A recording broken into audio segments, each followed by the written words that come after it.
Hello viewers, आज हम कर रहे हैं कक्षा 9वीं के सामाजिक विज्ञान विषय की तैयारी। सामाजिक विज्ञान की वार्षिक परीक्षा की तैयारी हम करेंगे और यह पेपर आपका 4 अप्रैल 2022 को यह पेपर है कक्षा 9वीं का सामाजिक विज्ञान का। तो इसकी हम इस तरह से तैयारी करें कि हम इसके सारे क्वेश्चन कर पाए, पेपर में अच्छे से अच्छे अंक प्राप्त कर पाए। तो शुरू करते हैं। तो सबसे पहले हम भूगोल विषय की तैयारी कर रहे हैं। आज भूगोल विषय की तैयारी करेंगे। तो भूगोल विषय में कुल 25 नंबर के प्रश्न आने वाले हैं। 25 अंक भूगोल में से आएंगे और इसमें से ऑब्जेक्टिव क्वेश्चन आएंगे 8 नंबर के। ठीक है, 8 नंबर के ऑब्जेक्टिव क्वेश्चन आएंगे और ऑब्जेक्टिव क्वेश्चन के वीडियो पहले ही चैनल पर अपलोड किए जा चुके हैं। यदि आपने नहीं देखे हों तो डिस्क्रिप्शन में लिंक दे रखी है सारे इंपॉर्टेंट क्वेश्चन की, वो आप देख सकते हो। और इसके एक एक नंबर के जो ऑब्जेक्टिव क्वेश्चन आएंगे उसकी तैयारी आप आसानी से कर सकते हो। तो आज हम करेंगे इसके 2 और 3 नंबर के प्रश्नों की तैयारी। तो शुरू करते हैं। सबसे पहला प्रश्न है, भारतीय मरुस्थल के बारे में लिखिए। भारतीय मरुस्थल के बारे में लिखिए और आपके प्रश्न बैंक में से क्वेश्चन आ रहे हैं तो उसी के आधार पर हम तैयारी करेंगे। उसमें प्रश्न दे रखा, भारतीय मरुस्थल को समझाइए। ठीक है, तो दोनों का एक ही उत्तर है, भारतीय मरुस्थल के समझाइए। तो इसका उत्तर है अरावली पर्वत के पश्चिमी किनारे पर स्थित है। यह अरावली पर्वत के पश्चिमी किनारे पर स्थित है।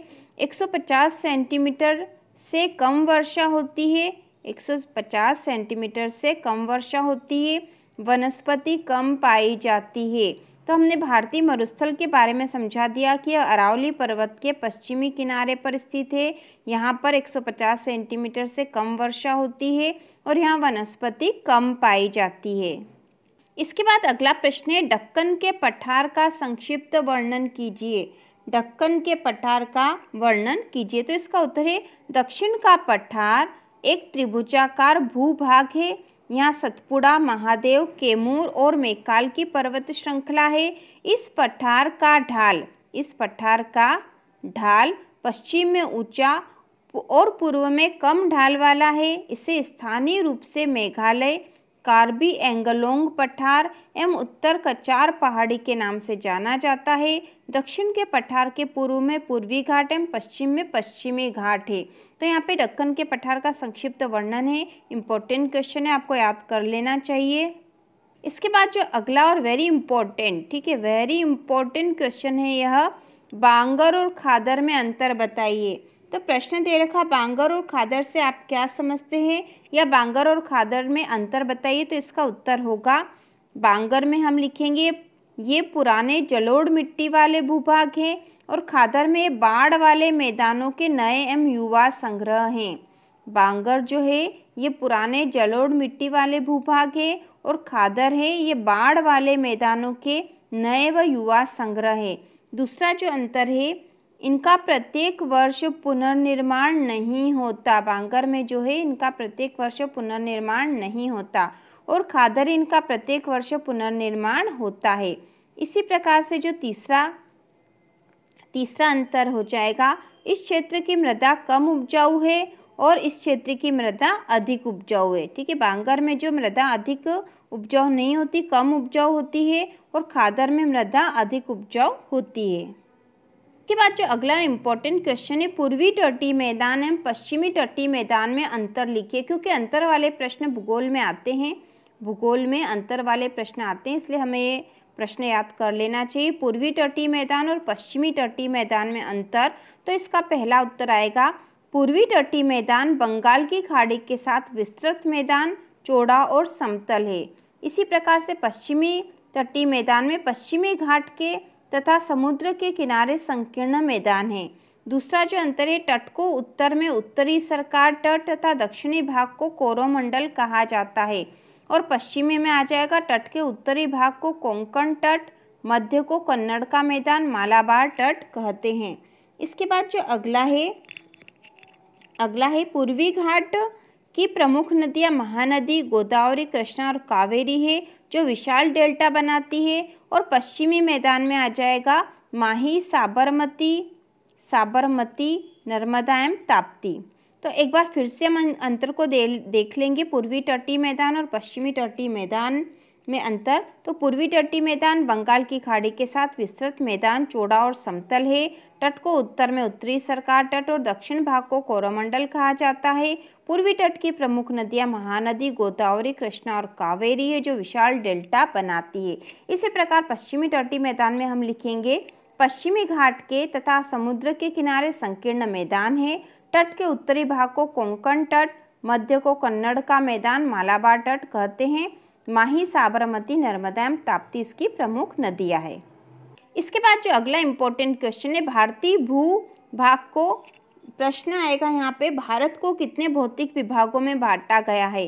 भारत को प्रश्न होगा, भारत को कितने भौतिक विभागों में बांटा गया है, कितने भौतिक विभागों में बांटा गया है। तो हम इसका उत्तर लिखेंगे, भारत को निम्नलिखित भौतिक विभागों में बांटा गया है, और इसमें आ जाएगा हिमालय पर्वत श्रृंखलाएं, दूसरा है उत्तरी मैदान, तीसरा है प्रायद्वीपीय पठार, चौथा भारतीय मरुस्थल, पांचवा है तटीय मैदान और छठा है द्वीप समूह। भारत के जो प्रमुख भौतिक विभाग है, हिमालय पर्वत श्रृंखलाएं, उत्तरी मैदान, प्रायद्वीपीय पठार, भारतीय मरुस्थल, तटीय मैदान और द्वीप समूह। इसके बाद जो अगला प्रश्न है, प्रवाल से आप क्या समझते हैं और प्रवाल के प्रकार लिखिए। प्रवाल से आप क्या समझते हैं, प्रवाल के प्रकार लिखिए। तो इसका उत्तर होगा, प्रवाल कम समय तक जीवित रहने वाले सूक्ष्म प्राणी हैं जो समुद्रों में समूह में रहते हैं। प्रवाल कम समय तक जीवित रहने वाले सूक्ष्म प्राणी हैं जो समुद्रों में समूह में रहते हैं। प्रवाल के प्रकार है प्रवाल रोधिका, तटीय प्रवाल भित्ति और प्रवाल वलय।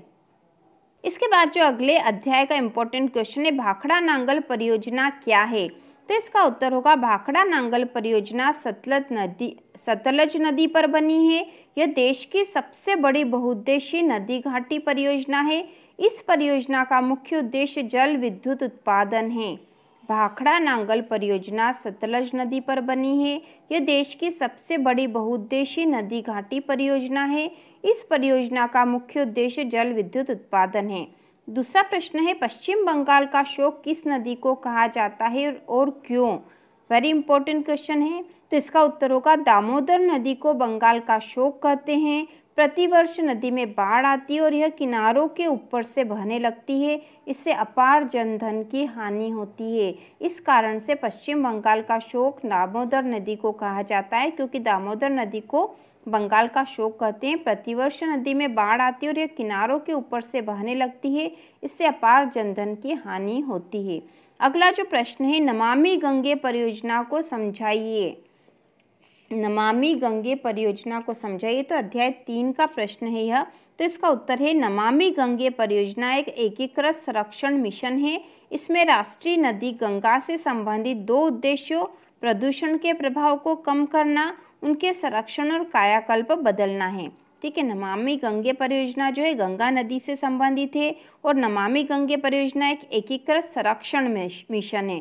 तो संरक्षण यहाँ किसका किया जा रहा है, गंगा नदी का। इसमें राष्ट्रीय नदी गंगा से संबंधित 2 उद्देश्य कौन से हैं, नदी प्रदूषण के प्रभाव को कम करना है गंगा नदी में, और उनके संरक्षण और कायाकल्प बदलना है। तो ये जो तीनों प्रश्न हमने पढ़े हैं, यह अध्याय 3 के इम्पोर्टेंट क्वेश्चन है, वेरी इंपॉर्टेंट क्वेश्चन है। और अध्याय 3 में से एक प्रश्न आएगा 2 नंबर का। ठीक है, 2 नंबर का प्रश्न आएगा इसमें से। इसके बाद राष्ट्रीय नदी संरक्षण योजना क्या है। तो इसका उत्तर होगा, वर्ष 1995 में राष्ट्रीय नदी संरक्षण योजना प्रारंभ की गई।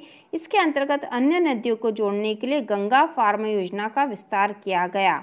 राष्ट्रीय नदी संरक्षण योजना 1995 में प्रारंभ की गई थी, और नदी संरक्षण योजना है यह, और इसके अंतर्गत नदियों को जोड़ने के लिए गंगा फार्म योजना का विस्तार किया गया। चारों प्रश्न जो है अध्याय 3 के इम्पोर्टेंट क्वेश्चन है, जिसमें से 2 नंबर का एक प्रश्न आएगा।